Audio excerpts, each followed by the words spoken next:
magandang gabi sa aming mga viewers. Sa inyo po, na patuloy na nakadarama na sa pakiramdam niya't buhay ay laging may kulang at nais natin na ito'y mapunan. Nakahanda po ang Diyos tayo tulungan. At sana po, kami na inyong mga lingkod, matugunan ang bagay na ito sa ating buhay. Sa pamamagitan ng programang Full Life.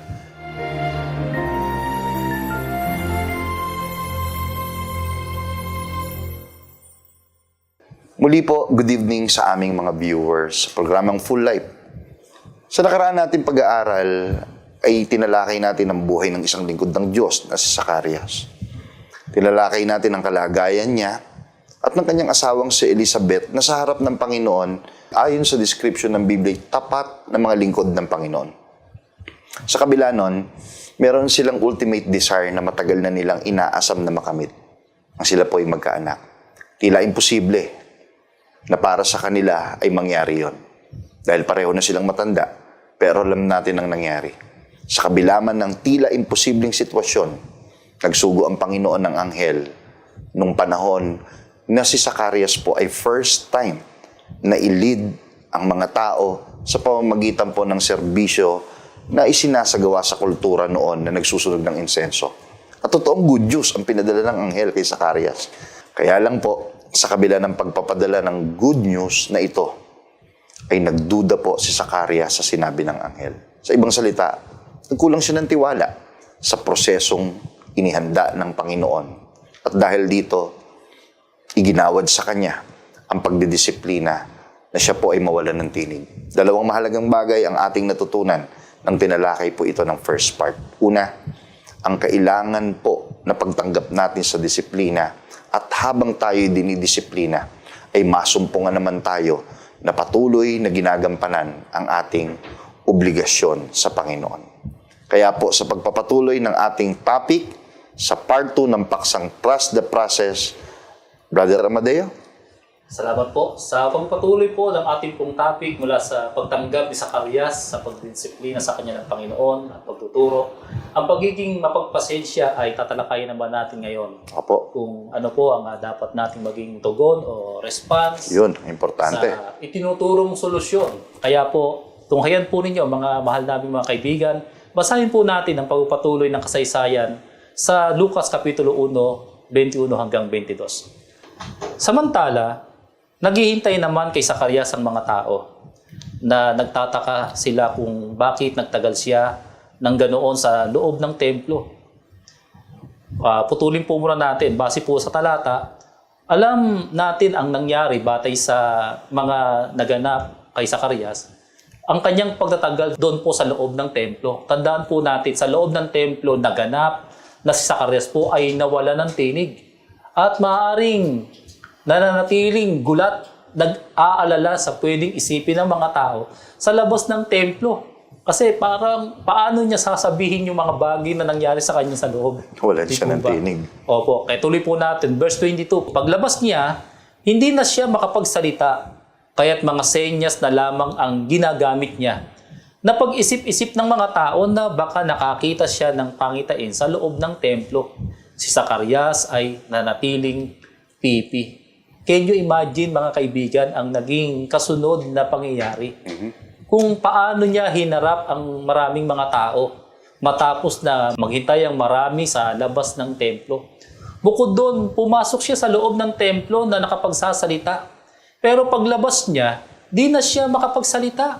Samantala, inaasahan po siya ng kanyang mga kababayan, ng mga kapwa niya, mga Israelita, kung ano po ang kasunod na mangyayari na siya ay magpapahayag ng mensahe kung siya po ay kinausap ng Panginoong Diyos o ng isang anghel sa loob ng templo. And the worst case scenario is, yung salita na hinihintay at inaasahan ng maraming tao ay salitang hindi magmumula sa pangkaraniwang tao lamang, kundi sa isang saserdote. At yun ay salita na hinihintay na magpapala sa kanya. Yun nga po, kapatid na Ryan at mga kaibigan, paano niyo sasabihin yung bagay na sinabi sa kanya? Gayong siya ay wala ng boses na maaaring magamit niya para masabi yon sa mga tao. Ayon sa kaugalian, lalabas nga ang saserdote sa loob ng templo at siya ang mangunguna sa paglilingkod o after niya na pangunahan ng paglilingkod sa ritual na ginawa at paghahandog sa Panginoon. Kaugnay ng pag-asang ang Panginoon, may sasabihin talaga sa kanya bukod sa meron naman siyang kahilingan sa Panginoon. Mga kaibigan, hindi lamang yon. Pagkatapos na siya lumabas sa templo, 2 saserdote ang sasalubong sa kanya at hawak ang insenso, magpapahayag sa bayan patungkol sa kalooban ng Panginoon at pagkatapos, ang bayan, ang maraming naghihintay ay pupuri sa Panginoon. Gaya ng nabasa natin sa verse, dahil sa hindi siya makapagsalita, hindi naman siya marunong talagang mag-sign language.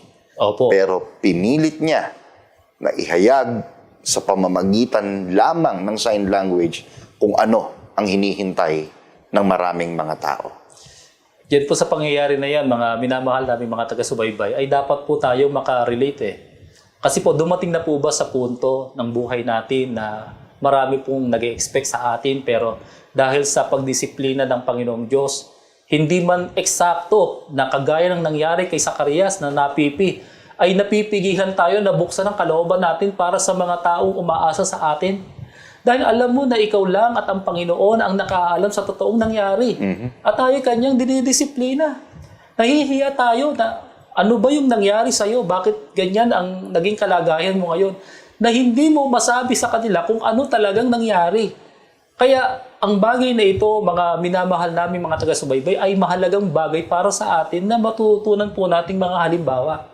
Kaya tandaan po natin ito mga kaibigan, gaya ni Zacarias, tinanggap ang disiplina at pagtuturo sa kahalagahan ng pasensya, ay huwag tayong mapigilan na ihayag sa kanila ang kahalagahan ng pagtitiwala na ginawa ng Diyos sa ating pagdisiplina, na siyang katunayan na tinanggap natin ang solusyon sa panahon na pinagdudahan natin ang pangako ng Panginoon, sapagkat nakahanda ang Panginoon na tuparin ang anumang ating hiling sa ating pong buhay. At alam natin ang katunayan na tinanggap niya ang solusyon sa makatidbagay si Zacarias nang gawin niya ang inaasahan ng maraming tao. Naghintay sa kanya, hindi man sa pamamagitan ng salita, ay pinilit niyang iparating ang mensahe ng Panginoon. Kahit na ito ay sa pamamagitan lamang ng sign language, kahit hindi po siya marunong nito at hindi niya alam kung papaano ba isesenyas yung pong mga bagay na sinabi ng anghel sa kanya. Lalo na yung pong mga pabalita ng anghel na para mismo sa bayang Israel.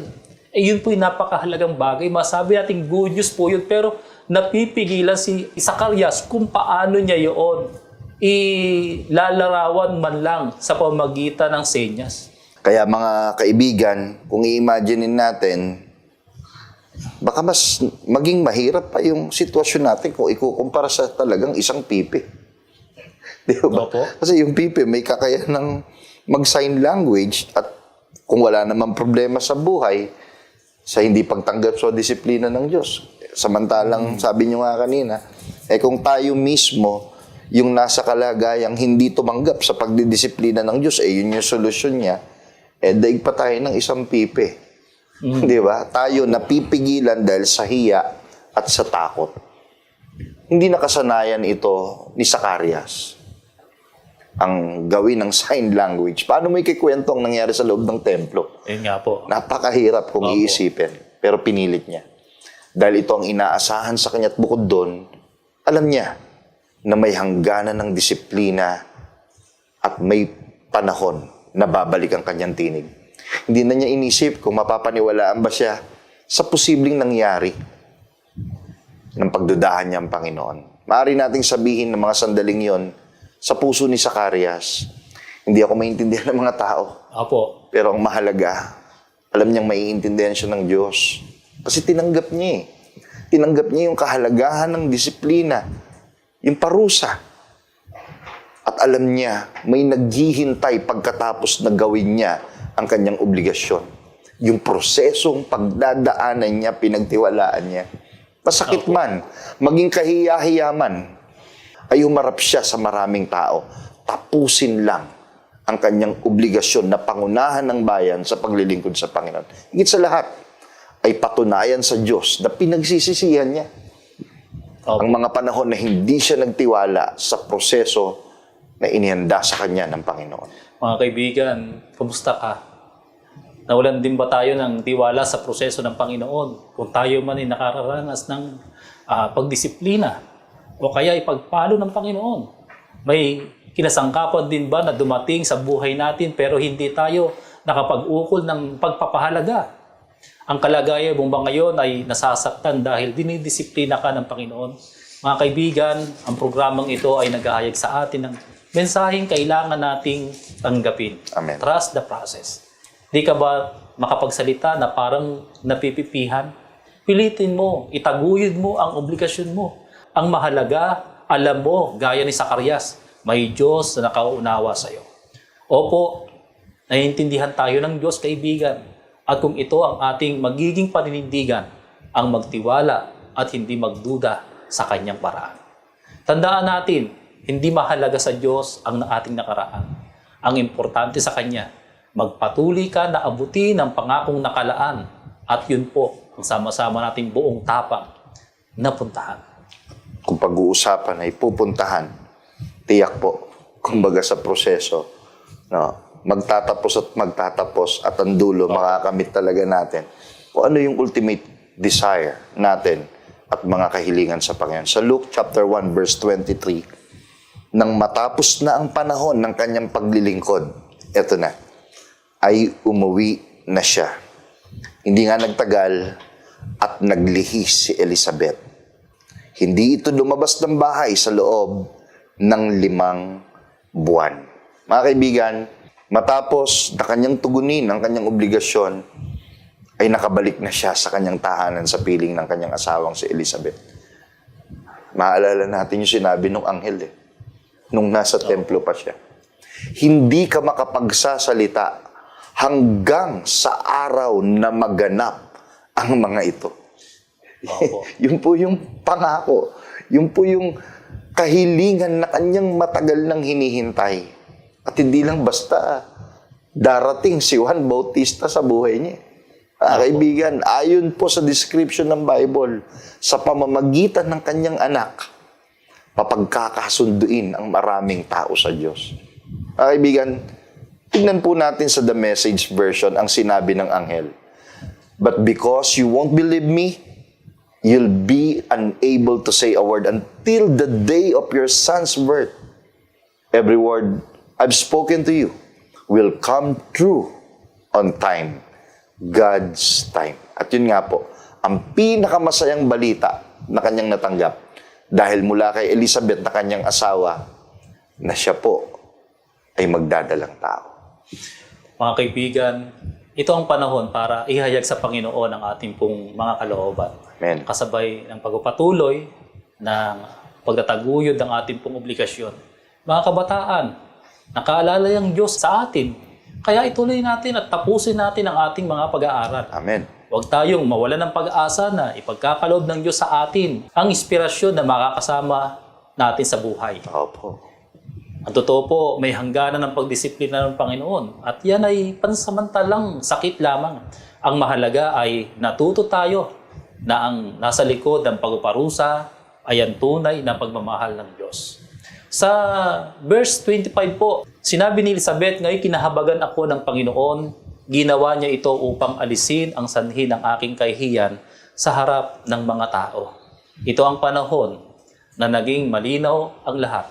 Hindi lamang kay Zacarias, kundi maging sa kanyang asawang si Elizabeth, kung gaano kabuti ang Diyos sa kanilang buhay. At kung gaano kabuti na sundin at pagtiwalaan ang proseso ng Panginoon. Mga kaibigan, malinaw kay Elizabeth na kanyang asawa na ang kahabagan ng Diyos sa kanya ay siya ring nag-alis para sa kanya ng isang kahihiyan bilang isang babae.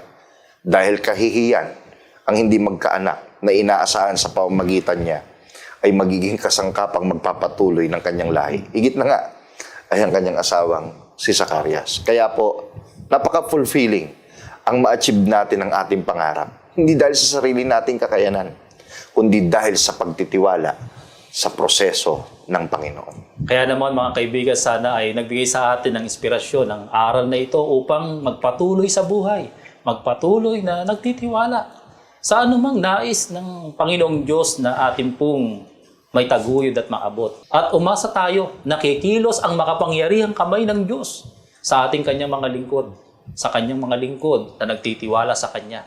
At ito ay dahil sa nagpasimula tayong magtiwala, tinaguyod ang ating mga obligasyon, nahirapan man at nagduda, pero bumangon at muling umasa.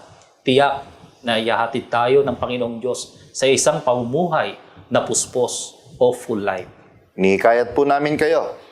Binata, dalaga, may pamilya o wala, ano man ang kalagayan natin sa buhay, tandaan natin na walang shortcut sa pagtatagumpay. Hindi magtuturo ng pagtitiwala sa Diyos yun. At kung hindi tayo matututo to trust the process, kaibigan, kung ang kalagayan man natin ngayon ay parang napakalayo pa natin sa inaasahan nating tagumpay, wag po nating isiping kulang ka. Dahil when God is all we have, surely we can achieve a full life. Magandang gabi po.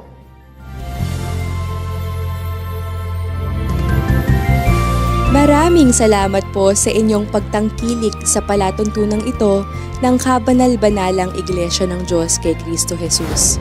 Kung nais po ninyong mapanood ang iba pa naming programa at upang lubos po ninyong makilala ang Kabanal-Banalang Iglesia ng Diyos kay Kristo Jesus, mag-subscribe sa ating YouTube channel na The Most Holy Church, bisitahin ang aming Facebook page na MHC Media. At bisitahin ang ating official website na www.mostholychurch.com. Maraming salamat po.